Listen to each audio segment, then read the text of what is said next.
Existência, Judeu em Crise, Identidade, Formação de Mundo. Um livro que, no final das contas, tem tudo a ver com dezembro, né? Frio no hemisfério norte, neve, melancolia, pensar na humanidade, ressignificar símbolos. Não é à toa que esse é um dos livros, o livro com o qual eu mais chorei na vida. E foi muito interessante reencontrar essa leitura um pouco mais madura, apesar de só ter 4 anos de diferença da primeira para a segunda leitura, que reforçou, na verdade, o quanto nós não sabemos absolutamente nada da vida quando, principalmente, nós pensamos que sabemos alguma coisa. O que temos para hoje, Sanchos e Dulcineias? Eu sou a Larissa Bertolino, você está no canal Uma Garota Quixotesca, onde nós tratamos de literatura, sempre partindo, tendo ideias, insights do nosso queridíssimo Dom Quixote de La Mancha. E hoje nós vamos falar sobre um livro que chegou aqui ao Brasil em 2006, que o seu filme foi produzido lá no ano 2013, e mesmo sendo esse super best-seller, eu só vim lê-lo lá em 2018, só que ele é muito especial, muito importante, porque sim, além de ser o livro com que eu mais chorei na vida, ele foi a nossa primeira jornada de leitura conjunta aqui de um livro secular, né? Elas foram lançadas juntas, a jornada de leitura conjunta de O Desejado de Todas as Nações com A Menina que Roubava Livros. E esse livro, há muito tempo, na verdade, merecia uma resenha, um vídeo só dele, e foi até bom que isso acontecesse agora, depois desse tempo, né? Pensando e refletindo um pouco mais sobre isso, uma nova fase da minha vida lendo esse livro. Reviver a raiva, a angústia,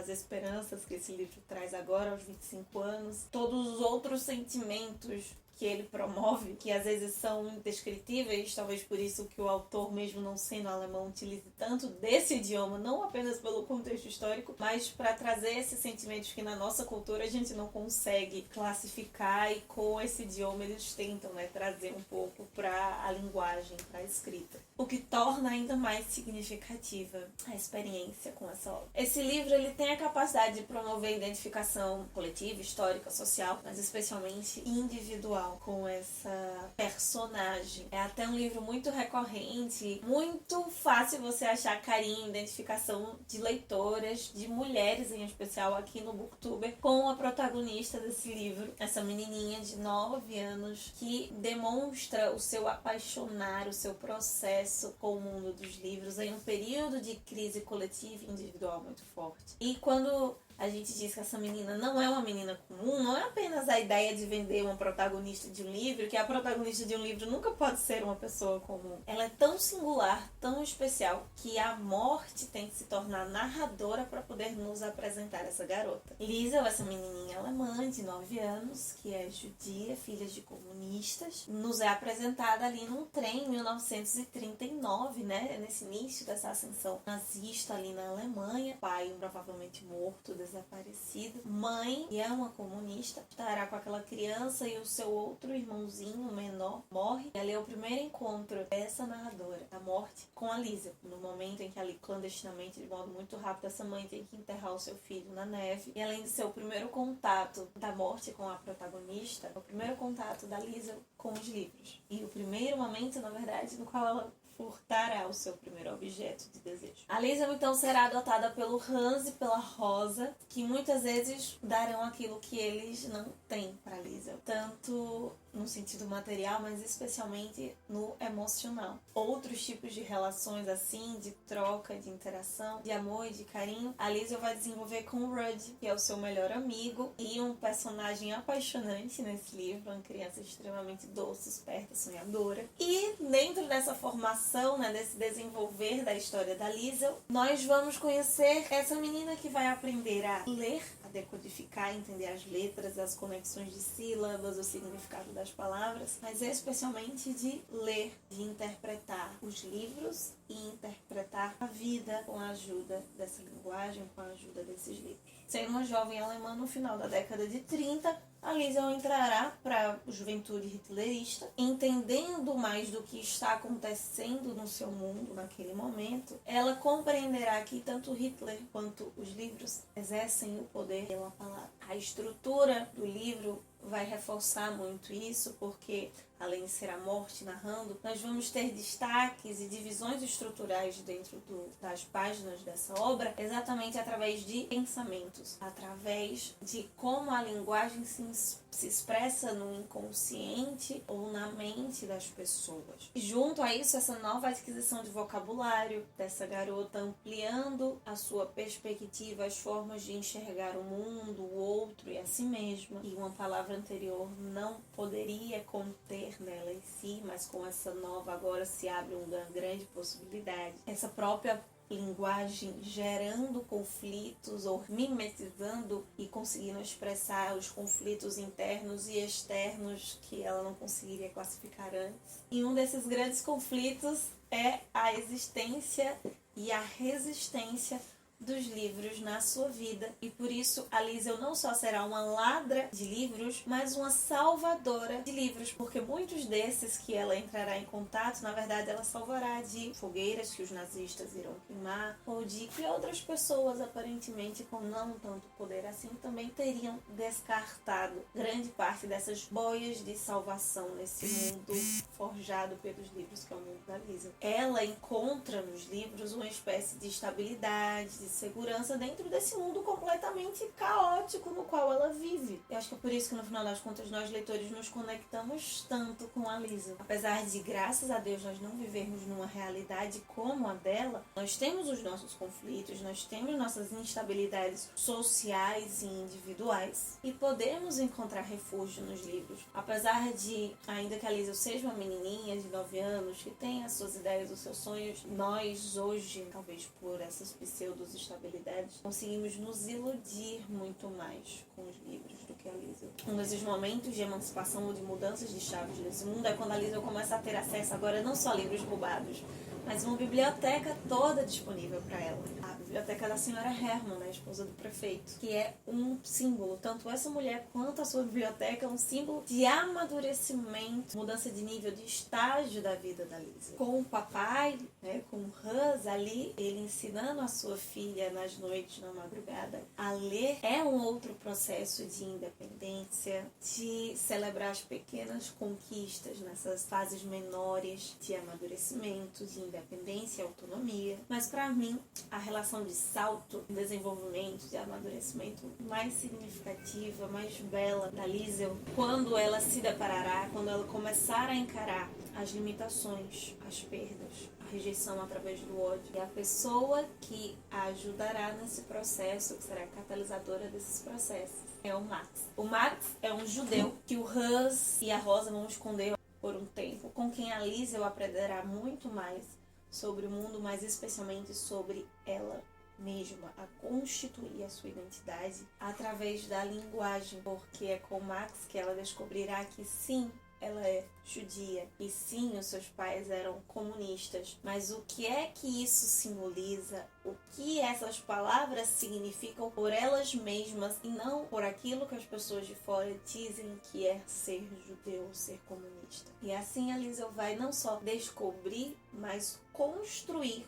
o que ela é. O Max é mais uma forma de amor. Tem o amor paterno, tem o amor da amizade com o Rudd, tem o amor pelos livros, mas a relação do Max com a Liesl representa muito a ideia de amar o outro, o humano, simplesmente por aquilo que ele é, por ser um outro ser humano e não por uma relação que eu tenho que ter estabelecida ou por aquilo que esse outro oferece a mim. É uma espécie de amor incondicional por um próximo que na verdade é cada vez mais distante. Talvez essa espécie de amor que se retrata em Por Quem os Sinos Dobram, quando a humanidade perde alguém, se perde algo da humanidade, mesmo que eu não o conheça. Dessa produção significativa, dessa construção de amor simbólico entre estes dois personagens é que vai vir a frase: é um belo dia para se morrer. Com isso, o Max não está romantizando a morte, nem a morte como narradora trabalhando em cima dessa frase está se romantizando na obra, mas tem uma consciência, ainda que não plena completamente, mas muito sincera, que é a sua existência, a sua vida. Esse é o personagem que me ajuda a enxergar, inclusive ele até de uma forma casada ali com a morte, a enxergarmos a nós mesmos durante a leitura do livro. Ele amplia a visão visão da morte consecutivamente amplia a perspectiva que o livro apresenta sobre a vida. Assim como Joyce, A Menina que Roubava Livros é um livro marcante por conta do seu narrador. Eu acredito que os livros mais marcantes da história, como Quixote, por exemplo, têm esse destaque em grande parte pelo narrador. No ator, no mestrado, a minha graduação, eu sempre estive trabalhando com narratologia. E no caso dessa narradora, da morte, ao contrário de como ela é pintada, ela não é a vilã da história. Sem sombra de dúvidas, claramente, os vilões são os nazistas. Ela, inclusive, é apresentada como uma personagem que não gosta de fazer o seu trabalho. Ela não vê prazer em si, né, na morte. Especialmente quando ela fala ali nos últimos anos, né? Desde a Primeira Guerra até aquele momento no qual ele está vivendo, e olha que esse livro ainda se passa em 1939. E isso traz muita dignidade para a narradora, né, para a personagem morte. E por mais estranho que possa soar, o Mark Suzak, o autor do livro, ele não romantiza, ele não idealiza a morte, nem com essas falas, nem com as falas do Max. Ele traz a morte como algo real. E por mais que seja natural, com toda essa incompreensão que nós humanos temos sobre ela, ainda que tenhamos convicções e cosmovisões que expliquem se aconteceria algo depois ou não, se a morte tem necessidade no significado da vida ou não, mas ela é essa coisa que nós fugimos e que nós aplicamos ao outro, mesmo de modo muitas vezes não biológico, né, não físico, quando nós matamos as pessoas de modo simbólico, através da palavra, através de outras pequenas ações. E ela tem esse grande poder de ressignificar a nossa existência, de desequilibrar totalmente a nossa existência.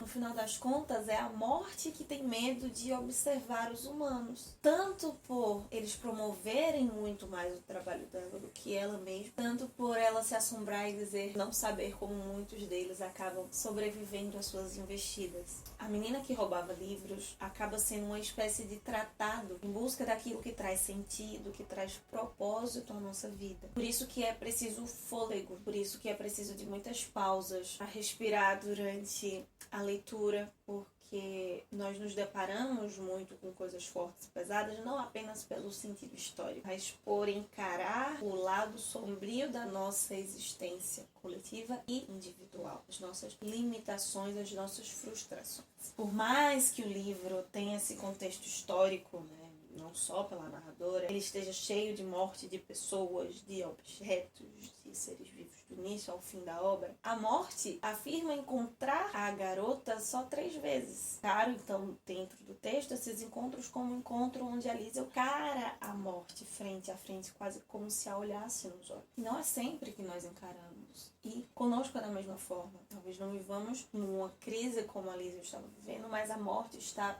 infelizmente, muito presente no cotidiano. Mas não é todo momento que nós a encaramos, que nós a olhamos nos olhos. E quando isso acontece, quando nós de fato a olhamos, a miramos, a nossa vida muda completamente. Você já encarou os olhos da morte em algum momento da sua existência? As grandes perguntas, talvez, desse livro seja, depois desse olhar, como nós conseguimos sobreviver e ressignificar a vida depois desse olhar? Ou o que existe nesse olhar que faz com que muitos de nós sucumbamos? A maioria das vezes, quando nós encaramos os olhos da morte, são momentos de mudanças na nossa vida e nós a olhamos através dos olhos de outras pessoas. A frase mais significativa, então, de todo o livro, todas as importantíssimas e tocantes que tem, talvez seja quando a morte diz que os seres humanos têm o bom senso de morrer. Ao mesmo tempo que ela fala isso, muitas vezes, de seres humanos desprezíveis dentro da obra, mas daqueles seres humanos em especial que o mundo não é digno dele. Depois da perda dessas pessoas, da perda dos livros, na verdade, da perda do mundo da Liesel como ele existia, e eu não falo do mundo antes da guerra, o mundo mesmo que ela tentava se formar e compreender durante os períodos de crise, esse mundo no final do livro, ele não existe mais. E, consecutivamente, a Liesel do início do livro, ou do meio, ela também não existe mais, porque ela agora é uma outra Liesel. Novamente, assim como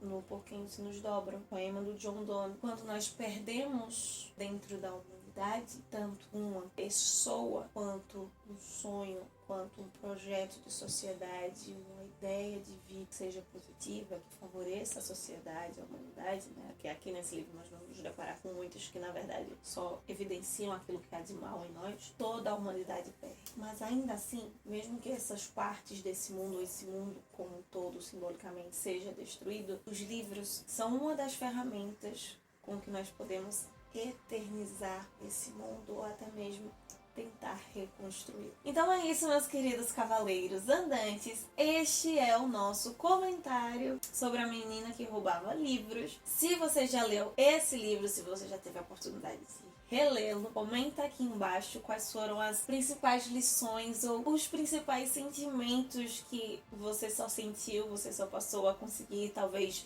nomear ou entender um pouco melhor depois que você leu esse livro. Nos encontramos sexta-feira para falar sobre livros marcantes também, talvez sobre experiências com livros marcantes. E na segunda eu te espero para nós finalizarmos a nossa jornada de leitura conjunta do Ulisses, do James Joyce. Enquanto isso, que possamos sair da biblioteca e ver muito além do que a gente vê.